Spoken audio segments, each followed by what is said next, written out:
More expansion talk. Big Ten hater from ESPN, Paul Finebaum, says that Florida State and Clemson would add no value to the Big Ten or anybody else for that matter. I think he's dead wrong. Locked on Big Ten starts right now.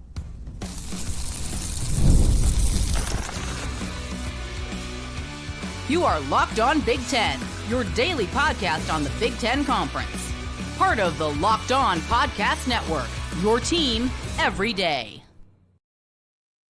Welcome to Locked On Big Ten. I'm Craig Sheeman, 40 years as a sports talk show host and play-by-play announcer. And I want to thank you for making us your first listen each and every day. We're free and available wherever you get your podcasts and on YouTube, part of the Locked On Podcast Network, your team every day. Hey, hit that free subscribe button down below so you never miss an episode of this podcast. Really would appreciate that. Today's episode is brought to you by TurboTax. Ready for stress-free taxes and the most money back guaranteed? Head over to TurboTax.com today and get matched with your expert. All right. Finebaum, wrong again. And this does relate to the Big Ten, so we'll get to that. Plus, Penn State is erasing Joe Paterno. Yeah, that's coming back up again. And we'll have our power rankings, men's basketball, all that coming up here. But first, Big Ten hater and SEC lover, ESPN host Paul Finebaum said that Florida State adds no value to a new conference should they leave the ACC because of their lesser academics and their poor football record last year. He couldn't be more wrong. Very short-sighted. All right, we'll get into this. Let's chop it up. As you know, Florida State and Clemson recently settled a lawsuit against the ACC in which they were attempting to lower their potential 9-figure exit fees so that they could go to a more lucrative conference like the Big Ten or the SEC. That's what they want to do. That's what they still want to do. This settlement ended those lawsuits and reworked how media rights money is dished out, rewarding teams that get higher ratings on TV, and lowered the conference exit fee significantly by the year 2030. We, along with everybody else, believe that 2030 date signals the potential end date for the ACC as we know it, as these schools will try again to leave the ACC because it will be cheaper to do so at that point. By the way, that is the same year that the Big Ten will be negotiating an even more lucrative TV rights deal than the one it currently has, in which it currently makes more money than any other conference in all of college football. It will also be 1 year before the new college football playoff deal will be negotiated. So it is the time to move, 2030. In other words, teams will be more willing and able and ready to leave the ACC for greener pastures in 2030. Now, back to Finebaum for just a moment. Now, he agreed, he was talking with his colleague, Greg McElroy, and he agreed with McElroy that the SEC would probably have more interest in poaching ACC schools like North Carolina and Virginia than, say, Florida State and Clemson. Now, I do not dispute their opinion about North Carolina.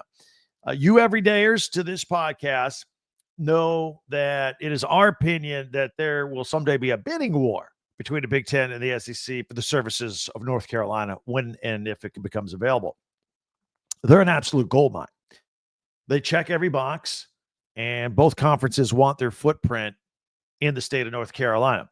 Now, Finebaum feels like schools like North Carolina and Virginia, they're kind of standalone brands in their own state, if you will, kind of like Texas and Oklahoma. As an example, when they move to the SEC. Florida State and Clemson are less valuable, according to Finebaum, because the Seminoles, they fight with the Florida Gators, and Clemson, they do battle with the South Carolina Gamecocks in their own states for name brand recognition. They don't have the same name as the state, per se. I mean, what's a Clemson, right? I mean, it's a city. It's not the state. Kind of making his point about the brand, if you will. He also suggests that North Carolina and Virginia are well-rounded brands of athletics and academics. He went so far as to belittle Florida State and Clemson because they're all about football and football only. Like, that's the only thing they could add. He said, other than football, Florida State and Clemson, they don't offer much of anything to the Big Ten or the SEC or anybody else that would possibly want them in the future. Some would suggest that Florida State is not worth as much because of their disastrous 2-10 season last year. That's preposterous, by the way. Any school can have a bad season here or there. Their brand is not destroyed because of one horrendous football season. Do we forget they were 13-1 the year before? That was pretty good. A lot of people were interested in them then. And, those people forget about the foundation of the brand that was set in stone way back during the Bobby Bowden era. I mean, Florida State, one bad year is not going to make them untouchable or unwantable by anybody else. I mean, seriously, it was 13-1 1 year ago. It's about as good as it gets. Had we had a 12-team playoff in that year, they would have got in. Finebaum went on to say that Clemson is inferior to South Carolina in academics, and Florida State is inferior to Florida in academics. He went on to say that he doesn't think that the Big Ten, which is pretty big on academics, they wouldn't even want them, period. Here's where I think he's way off base. I'll agree with him that school presidents love academics. Big Ten presidents love the idea of academics. Absolutely. It's the reason Northwestern's still in the Big Ten.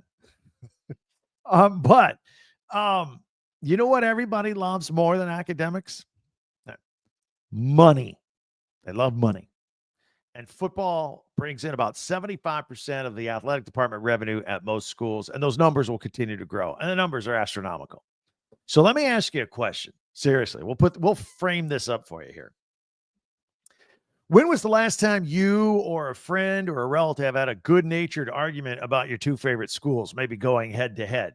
Hey, the stuff like, hey, we're great. Your team stinks. We're going to beat your team like a drum. Oh, let's put a bet on Saturday's game. We've had that conversation before. We all have. And if you're a passionate sports fan, I'm going to bet you've had numerous conversations like that with somebody in your lifetime. And I'll go a step further. I'll suggest that you've had a similar conversation like that recently, maybe in the last few weeks, maybe a month or two at the most. Now, let me ask you another question. When was the last time you argued with that same person about graduation rates? When was the last time you argued that, hey, my quarterback has a higher GPA than your quarterback? When was the last time you argued that my starting safety is majoring in aeronautical engineering while yours is in general studies? I'm going to bet that conversation has never taken place and never will. So you want to talk about academics or we want to talk about football? Are you going to be excited about a future potential Big Ten matchup, regular season matchup between Clemson and Ohio State or Florida State and Michigan? That's what gets you excited. Football drives everything. And Florida State and Clemson have a lot to offer to the Big Ten or the SEC if they ever decide to leave the ACC, and they will. So those schools get ratings, they make money, and that is more important in this day and age than academics. Thoughts? Love to hear from you. Hit me up with the comments, especially if you're a Florida State fan or Clemson fan. Paul Finebaum besmirching your schools like that. How dare he?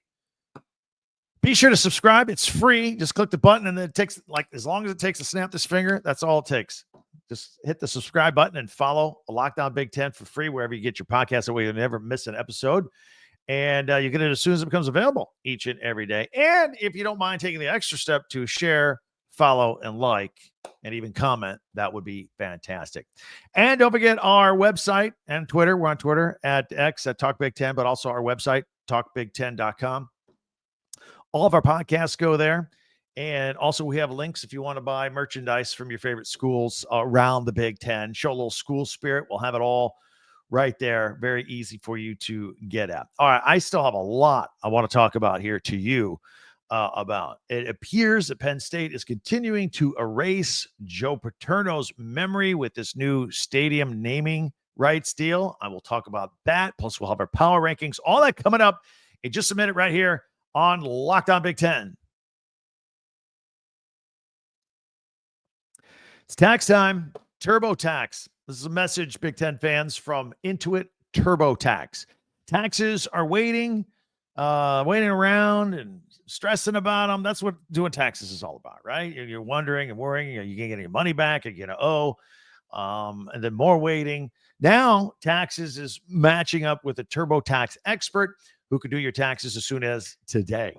An expert who gives your taxes their undivided attention as they work on your return while you get real-time updates on their progress so you can focus on your day. An expert will find you every deduction possible and file every form, every investment, everything, anything you can think of right there with 100% accuracy, all so that you could get all the most money back compared to anywhere else. Guaranteed. No waiting, no wondering, no worries. Now, this is what taxes is supposed to be like. Get an expert now at TurboTax.com. That's TurboTax.com. Only available with TurboTax Live full service. Real-time updates only on iOS mobile app. See guarantee details at TurboTax.com/guarantees.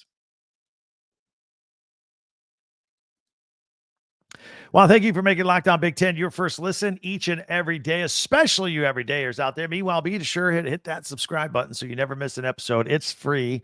You can share, follow, and like Locked On Big Ten, your team every day, and check out our website, talkbig10.com as well. I want to get into a serious topic here. Yesterday, we talked about Penn State's new naming rights deal. They signed with West Shore Home for $50 million. And so for the next 15 years, the stadium there at Penn State is going to be called West Shore Home Field at Beaver Stadium. So we were curious about the not so unanimous 22-8 vote from the Board of Trustees on this matter. You know, there were some that wanted the stadium to be named Joe Paterno Field at Beaver Stadium. And of course, that would be named after the long time legendary football coach.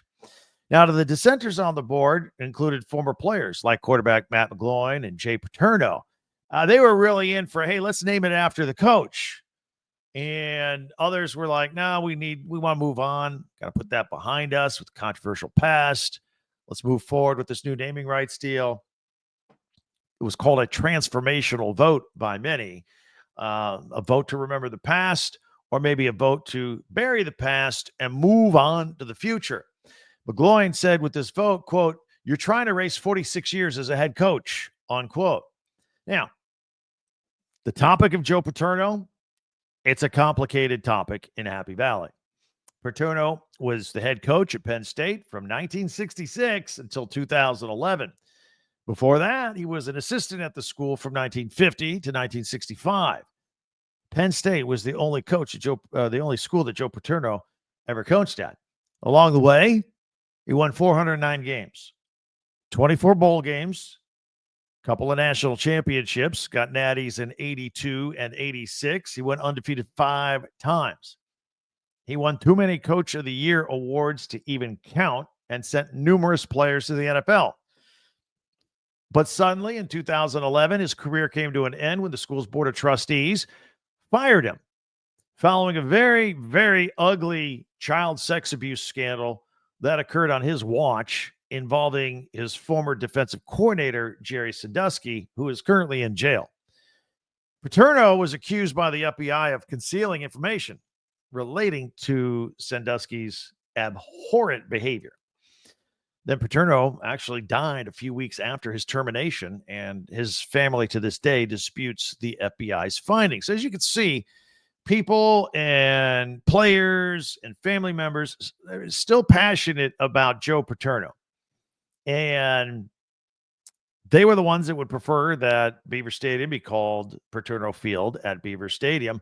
Some trustees even believe that they could have raised more money had they named that stadium after Paterno. You're like, well, I'm not thinking, wait a minute. You got a company that's giving you $50 million to put their name on the stadium. If you name it after Paterno, where's the sponsorship money? Paterno's not a company. There are many there that feel that had they put Paterno's name on it, they would have been able to raise more private money backing this project. And they think they could have got like $100 million more. That's what they think. We'll never know. It would not be unusual to name a stadium after a football coach. Alabama, they got Saban Field at Bryant-Denny Stadium. Saban, Bryant, Denny. They got a lot of people at Alabama that they name stuff after. A lot of rich history there. You got Bobby Bowden Field at Florida State's Doak S. Campbell Stadium. You got Barry Alvarez Field at Wisconsin's Camp Randall Stadium. So it wouldn't be unusual to do that. This debate is not going to end anytime soon at Penn State. And in the meantime, their $700 million renovations continue at the stadium, second largest stadium in America. And it is going to be spiffy when it gets done with a $700 million to get you a lot of stuff. I can't wait to see what that looks like. Now, on the business front, even no matter whose name is on it, it seems like $50 million at a place like Penn State for 15 years for naming rights. That seems still kind of low, doesn't it? I mean, over 15 years, that's just a little more over $3 million a year. Again, for the second largest stadium in America at one of the most visible programs in the country. By comparison, the Washington Huskies get over $4 million a year from Alaska Airlines at Husky Stadium. Georgia Tech, they get about $2.75 million a year at Bobby Dodd Stadium for Hyundai Field. And Ohio State, they got a 2-year deal with Safe Flight Auto Glass for field naming rights at about $2.5 million a year. I mean, that's just kind of a few comps out there with what's going on. But all in all, there are a lot of people very excited about the future of Penn State football. And there are a lot of people that don't see eye to eye on its past. It's pretty, it's a pretty divisive topic out there. Love to hear from you and your comments on this as well. I know we have a lot of passionate Penn State people. In the meantime, here we are in the middle of the week. March Madness is here. The Big Ten basketball tournament, men's tournament, starting today, 3:30 Eastern, 12:30 Pacific. It is Northwestern. They're the 13th seed, taking on 12th seed Minnesota. The winner of this game will take on Wisconsin tomorrow. 15th seed Iowa. They were the last one in. They got in. They take on 10 seed Ohio State. That's at 6 p.m. Eastern time. And then the winner of that game will play an Illinois team that seems to be getting better at this point. 14 seed USC is taking on 11 seed Rutgers at 8:30 Eastern, 5:30 Pacific. And the winner of that game will take on Purdue on Thursday night at 9 o'clock. So that's the start of the Big Ten tournament. All these games are in Indianapolis, by the way. If you're looking ahead to the weekend, the semifinals are on Saturday, 1 and 3:30. And then Sunday, we have the final. That's at 3:30. And that will lead into Selection Sunday, where we find out who's going to the NCAA tournament. It's a very exciting time. Got some more information. Let's talk some more hoops for just a second here. One name that has not officially been crossed off of the coaching candidate list to replace Mike Woodson next year at Indiana is former Bob Knight player and Nevada coach Steve Alford. Alford won a national championship as a player there under Knight in 1987. And although now at age 60, which is still pretty young in coaching terms, there's been some speculation that Alford would retire this year. However, he just announced that he's going to coach the Wolfpack next season. Now, he's entering year 6 of a 10-year deal that they gave him that he signed in 2019. The Wolfpack were predicted to finish 3rd in the Mountain West this year, but they ended up in disappointing 7th place with a 16-15 record and an 8-12 conference record. They didn't do as well as they expected, and I do believe maybe Alford would have hung it up. However, he's stuck on 699 career wins as a head coach. You got to get 700. And since they didn't do as well, he's going to come back next year, probably get 700. Now, presumably at Nevada. I don't know that he's going to be a final candidate for the Indiana job or not. He's one of 3 coaches to lead 5 different schools to the NCAA tournament. Lon Kruger and Tubby Smith are the other 2. It's very hypothetical, but it would be cool to see Alford get number 700 as the head coach of the Indiana Hoosiers if they go that way in the job search and if he's interested in all that. Personally, I think there was a time in his career we would have jumped at that. Maybe that door has closed and everybody has moved on. And as long as we're talking hoops, how about Nebraska head coach Fred Hoiberg? He had a message to Huskers fans after a disappointing season, a season in which some speculated would be Hoiberg's last in Lincoln. He said he, too, will definitely be back next year. He said the Huskers had a lot of great wins, but lost too many one-possession games and said that we got to win those at all costs. We got to find a way to do it. He loves the school. He loves his staff. He says that staff is already on the road recruiting. and they're going to hit the portal very aggressively. And he says, do a better job, hopefully, next year. Hopefully. Love to hear your comments on the hoops as well. All right, coming up, we're done with the regular season. We will have our final regular season men's basketball Big Ten power rankings. We don't go chalk on the standings. We mixed a few up for a couple of reasons. I'll share that with you. I'll tell you what I think of your team. All that is coming up as we continue here in 1 minute on Locked On Big Ten. Let me tell you about Factor. Factor Food. Looking to optimize your nutrition this year? Factor makes eating well easy with chef-prepared, dietitian-approved meals that are fresh, never frozen, ready to heat and eat in just 2 minutes. With 40 options across 8 dietary preferences every week, you can customize your meals to fit your lifestyle, whether it's Calorie Smart, Protein Plus, or Keto. Plus, Factor even offers wholesome smoothies, breakfast, and grab-and-go snacks. They'll keep you fueled all day long. It takes the stress out of meal planning. Very easy. The convenience is unbeatable. No prep, no mess, just great food in minutes. Eat smart with Factor. Get started at factormeals.com/LockedOnCollege50 off and use the code LockedOnCollege50 off. The number 50 off. You get 50% off your first box plus free shipping. That's code LockedOnCollege50 off at factormeals.com/LockedOnCollege50 off. Get 50% off free shipping and on your free shipping on your first box. Again, that is with factormeals.com, LockedOnCollege50 off.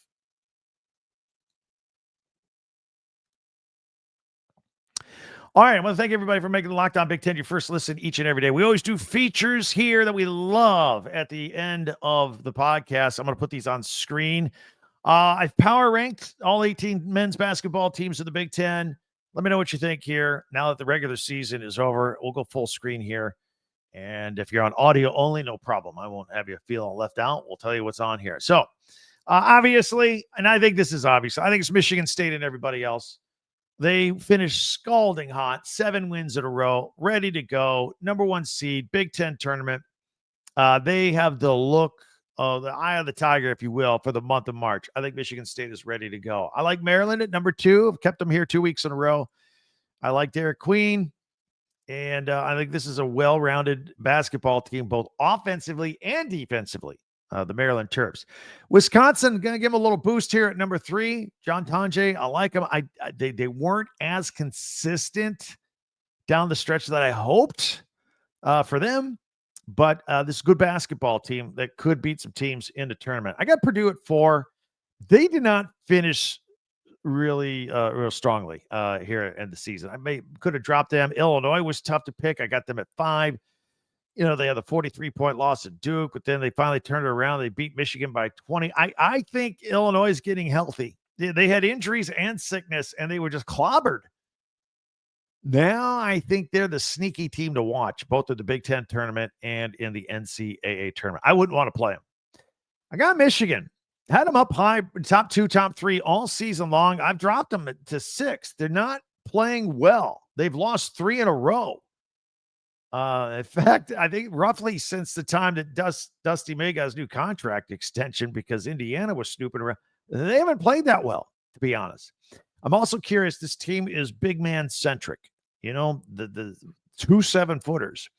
We don't play with big men anymore. You got to be good on the outside, particularly guard play. So I don't know. I got Michigan at 6. I got Oregon at 7. I could have gone higher. Should have gone higher, probably. Oregon won its last 7. They look ready for March. I got UCLA. Mick Cronin, I thought, has done a pretty good job there this year. A little bit up and down, if you will. I got them at 8. I got Indiana at 9. Mike Woodson winning 5 of 7 down the end of the season. Closed it out then against Ohio State on senior night with a win at home. And even said out loud, maybe I'm stepping away too soon. We got their guys playing pretty well. Indiana will play Oregon, by the way, on Thursday. And they had just played a couple of weeks ago. Very close game at Autzen. We'll see if a quote-unquote neutral site or more Indiana-favored site in Indianapolis will help out the Hoosiers in that game. I got Ohio State rounding out my top 10. for the season. Elsewhere, Northwestern at 11. I like Chris Collins. I just, I wonder if he's going to be there his whole career, if he can move somewhere else, or if he's going to stay there and get it going. They still miss Boo Booey from last year. Always love talking about him. Got Rutgers at 12. Disappointing year for Rutgers. They loaded with talent with Harper and Bailey in the backcourt, but got them ranked 12th. USC sitting there at number 13. Nebraska, just talked about Fred Hoiberg, how they finished out the season. Nebraska losing 5 in a row. Iowa's Fran McCaffrey. These will be his last games. And they're going to make a coaching change out there at Iowa, but they're the last team in the Big Ten tournament. The last 3 did not make it in: Minnesota and Penn State and Washington. We got Washington has lost 6 in a row. So there you have it. Penn State and Washington not making the Big Ten tournament, if you will. So anyway, there's how I see it. The power rankings. What do you think? Did I leave anybody out? Let me know. All right. That's our power rankings. We do every Wednesday some sort of power rankings. Many ways for you to interact with us here at Lockdown Big Ten. You could also hit us up at Twitter or X at Talk Big Ten, or website talkbig10.com. Be sure to subscribe and follow this podcast right now on your favorite podcast app. You get the latest episode of Lockdown Big Ten as soon as it becomes available each and every day. And for a second listen, check out our friends Isaac Shade and Andy Patton with Lockdown College Basketball. Now that we're in the month of March, you can find them on YouTube or wherever you listen to podcasts. A lot of great stuff going on. We're going to keep an eye on this Big Ten tournament. And also any football news that leaks out there, we're going to be all over it. So we'll have all that coming up. Thanks for tuning in. Can't wait to talk to you again next time. For Lockdown Big Ten, I'm Craig Sheeman.